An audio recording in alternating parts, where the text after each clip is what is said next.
I'm Dr. Lakshmikant. Today we'd like to discuss with you what are the causes of gallstones. So to know the cause of gallstone, you need to understand what is the function of the gallbladder. The gallbladder function is concentration of bile. So actually the bile is secreted in the liver. The liver secretes bile which is stored in the gallbladder, and as it's stored, as cholecystokinin is released, as the food enters the stomach, the gallbladder contracts and the bile enters down into a GI system. So whenever the normal functioning of the gallbladder disturbed, that's when gallstones are formed. So when you know the function, the gallstones can be formed either because of the sluggish function of the gallbladder, or when the storage function is lost, in the sense the concentrating ability of the gallbladder is lost, the stones can form. The stones can be cholesterol stones, pigment stones.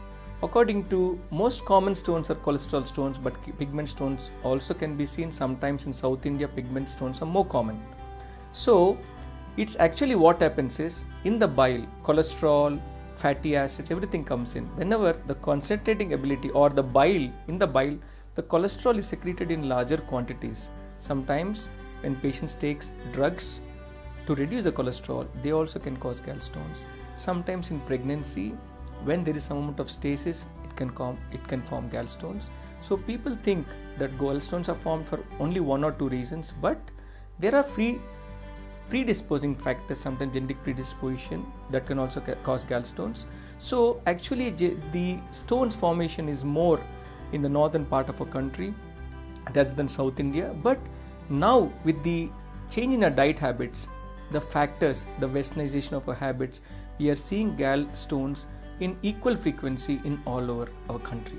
So to summarize, the gallbladder function is disturbed, gallstones can form, or the bile, quality of the bile which secreted by the liver, when it changes, it can form gallstones. Some sort of intake of drugs by any person, like cholesterol reducing drugs, oral contraceptive pills, also can cause gallstones. And few other conditions, sometimes infections. Infections means some sort of helminthiasis also can cause gallstones. So all this need to be understood in a right perspective, so that we can treat these stones apart from, for example, congenital problems like hemolytic anemias. When there is lot of death of the RBCs, they can also cause pigment stones. So the causes of gallstones are numerous, and we need to identify the cause of gallstones before we advocate some sort of treatment for these patients.